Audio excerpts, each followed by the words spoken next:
There were times where I'm like, wow, if I wanted to, you know, increase my family in size, now I can't. Like, I felt like I was no good. I feel like that's what made me a woman. Just make sure that this is something that you do want to do, and that this is like your last option, because Simply Michelle, Simply Michelle. You're watching her on YouTube, and you know she got a vibe for me. She got a vibe for you.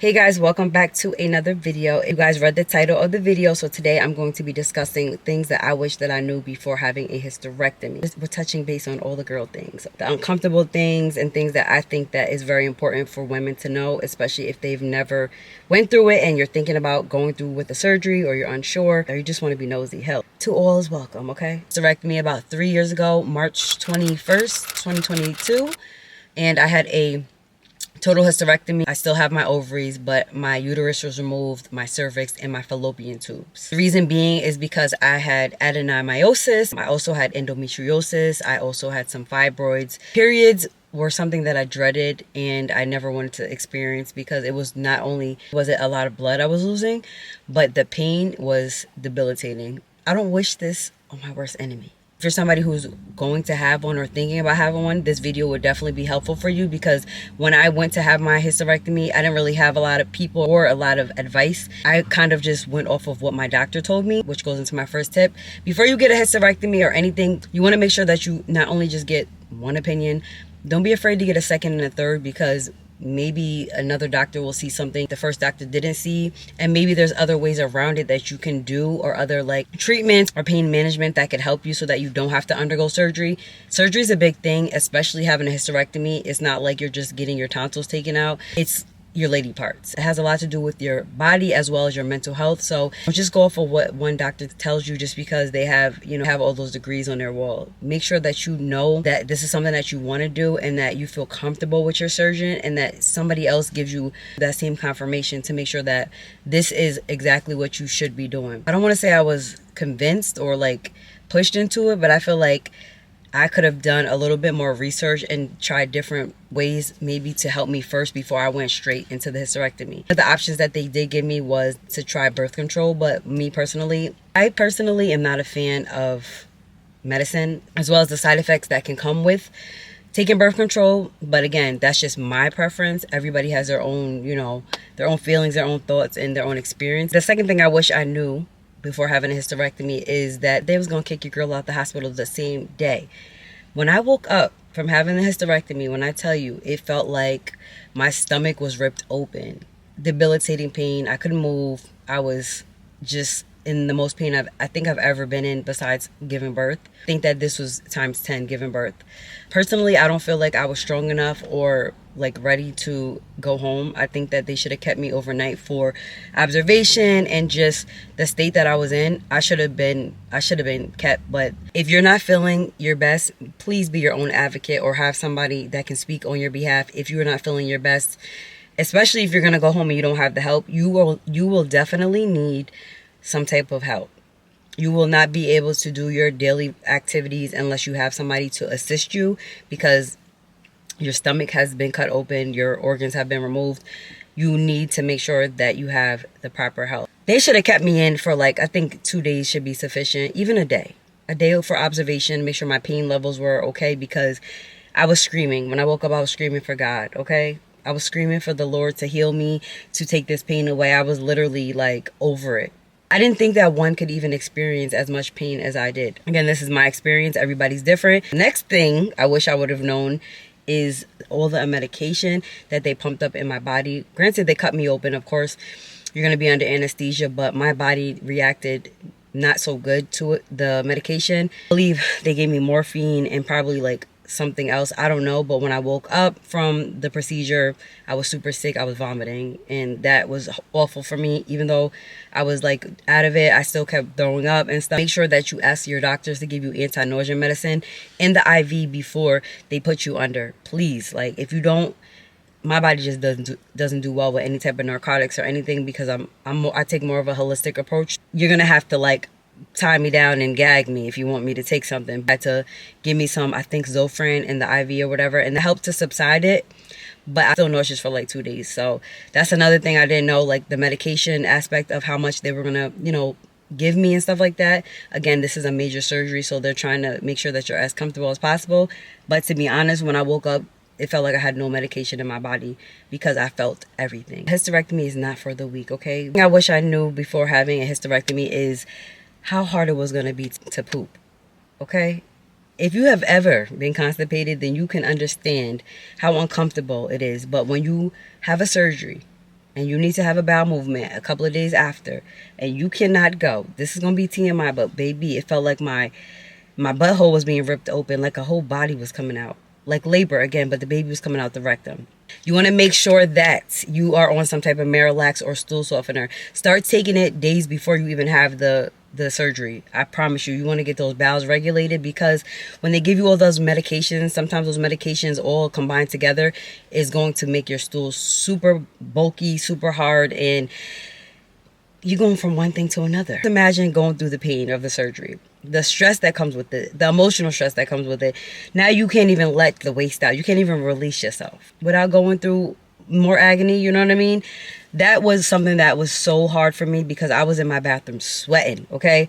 Sweating because I could not go to the bathroom. So what I did was I drank Marilax, kept drinking water. When you drink water, that also helps to, flush out all the medication, get the stool going. But you want to make sure you take a stool softener and incorporate some type of fiber, because baby, when I tell you, frequent urgency to pee, okay? You know that feeling, that pressure that you get when you're carrying a baby, or even if you've been holding your pee for way too long because you drink too much water and you're out and about and you just cannot hold it. That is what I've been experiencing, okay? I have never had to pee as much as I have since the surgery. The hardest part for me is it wakes me up when I'm asleep. I never realized how much I took my sleep for granted until my sleep was constantly disrupted because I have to go to the bathroom. And it's not like it's a pee that you can ignore. The pressure feeling in the abdomen, in the bladder is like, girl, you got to get up right now. You're going to pee in the bed. So that is something that I've been dealing with that has really changed since my hysterectomy. And I wish I would have known that my bladder was going to be super sensitive because I have to pee all the time. It's not as frequently through the day. It's only during the night hours, which I can't seem to wrap my fingers around it because I find myself drinking more fluids during the day. And then I stopped even before, like 2 hours before I'm going to bed, so that this doesn't happen. And baby, is just still, my bladder would be like, pressure, release me, like, we got to go. So that is very uncomfortable. If you know, you know. One of the things that I did after having my surgery, I went back to my doctor and I told her, like, this was the issue that I'm having. Like, something's not right with my bladder. Like, what's going on here? So what they did was they sent me over for pelvic floor therapy. And that is really something that helps women after having hysterectomy.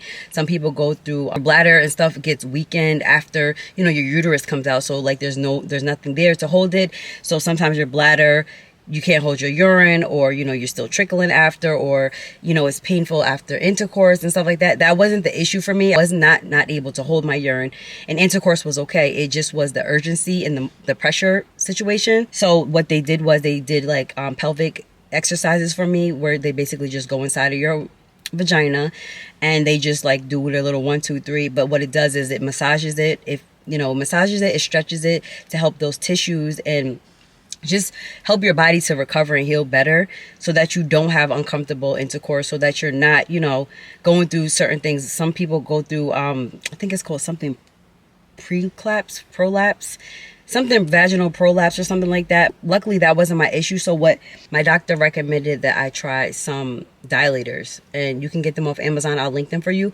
And basically they come in all different sizes and you use them gradually. You start with the smallest one and then you work your way up, but that's going to help stretch you. Sounds crazy, but she said in my situation, I was super tight and she could feel like tension and, I don't know, stress. Because like when we're stressed, believe it or not, our body can feel it. So again, this surgery is not a 1, 2, 3 thing. So, you just want to try all the natural ways and healthy ways so that after your body can heal properly and that you can have a better quality of life. Still have my ovaries. So I realized, or I heard and also read, that eventually the ovaries fail after having a hysterectomy. My thing is, if you're going to do it all at once. But my doctors were like, you're too young and that will cause you to go into menopause too early and blah, blah, blah, blah, blah. But it's just like, I'm still going through these menopausal symptoms anyway. Why do I have hot flashes? I was having sweats and hot flashes constantly, so I didn't know what it was. I'm like, why am I feeling that if I still have my ovaries? So that kind of scared me, because I'm like, the hysterectomy was a very scary surgery, and it wasn't just a 1 2 3 like healing thing. So I'm like, now we did this, now I gotta go back years later. Fingers crossed that I don't, but that's what I read. So I'm just like, if I would have known this, I'm not gonna lie to you, I would have definitely prolonged the surgery or went a different route, because I don't think I could ever go through that pain again or want to feel what I felt with, you know, taking out my uterus and so on and so forth. Oh my God, who's coming behind me? This is crazy.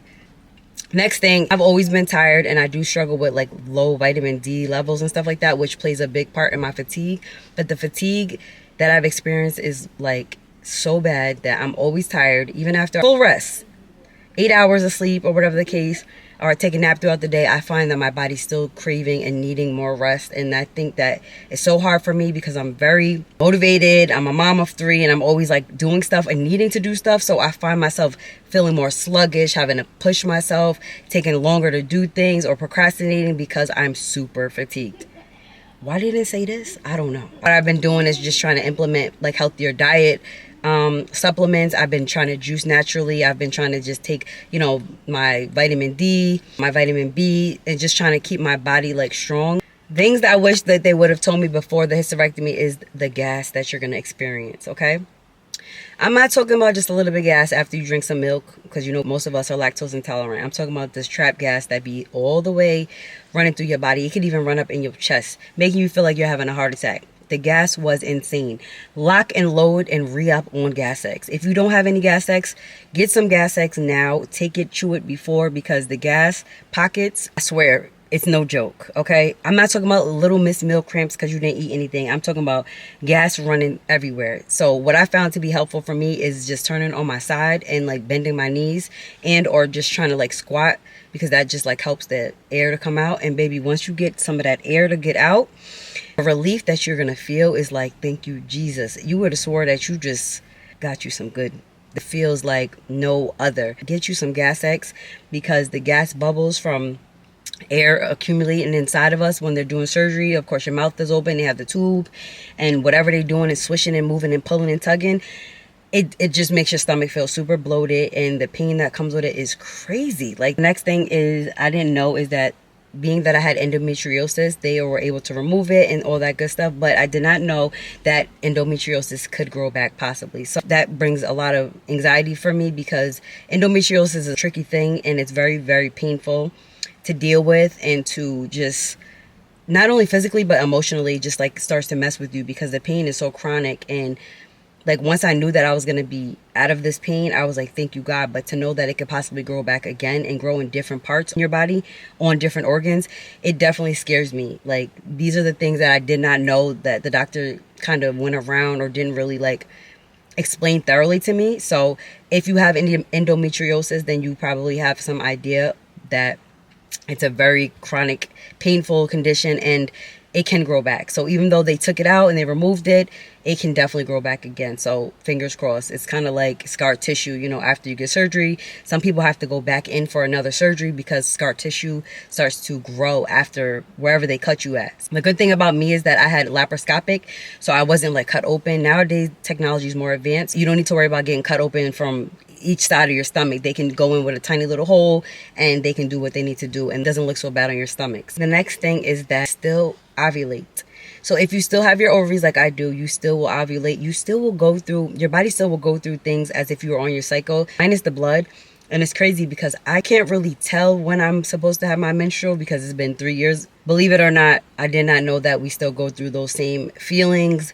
You know, sometimes you might feel a little bit of twinges, which is completely normal, especially if you still have your ovaries. I was really known for getting cysts on my ovaries. So sometimes one will hurt more than the other. And I'm like, oh God, as soon as I feel anything in the lower region, I'm like, please God, PTSD. Like, that's my biggest fear, of just having to go back to the doctors, the gynecologist, and having them tell me we got to operate, because We're not claiming that. We're not manifesting that.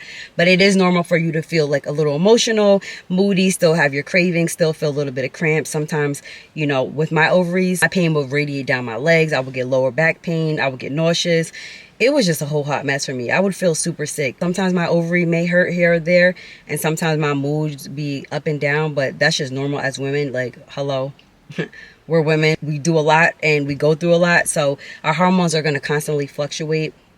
But again, it is normal for you to still feel certain ways or still feel like you did when when you did get your menstrual cycle, except you just don't have to go through getting those sanitary napkins and them daggone tampons. Wrap this video up because I gave you guys a lot in a quick mouthful. Is that you will feel normal again. You will feel better again. Everybody's body is different. It's okay to have doubt. It's okay to have fear. But like I said, if you trust in the higher power, know that you're doing this surgery because you want to better yourself. You're doing it because you're in some type of pain. Your body's not functioning the way you need it to. It's affecting your daily life. You will get better, and know that everybody's body and healing journey is different. It took me a good, I want to say like 6 weeks to be able to actually do like my daily activities, but my body still was hurting. Some women take up to a year to actually get everything to go back to normal, to feel normal, even mentally. That's why it's so important to have somebody that you can call on. You may run into times where you just feel like regretful, or you may, be sad because you can't have any children, or you can't have any more children. I ran into that. Thank the Lord I have 3 children, but there were times where I'm like, wow, if I wanted to,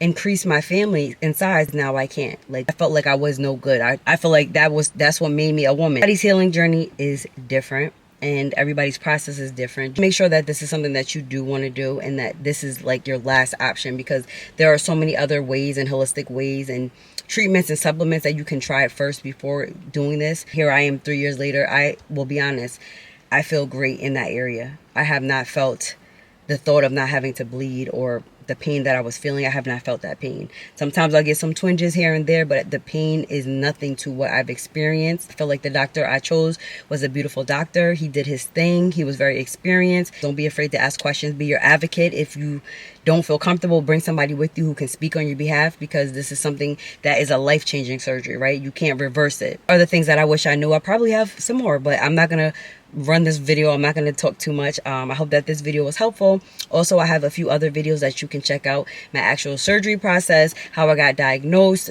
some tips and some recovery tips, and so on and so forth. But again, I hope that this video helped you. If you enjoyed it, give it a thumbs up, and comment down below for how the hysterectomy, how it went for you, when you had the hysterectomy, and also comment down below what type of hysterectomy your doctor is recommending that you get as well. Thank you guys so much for watching, and I will see you in my next upload. Simply Michelle.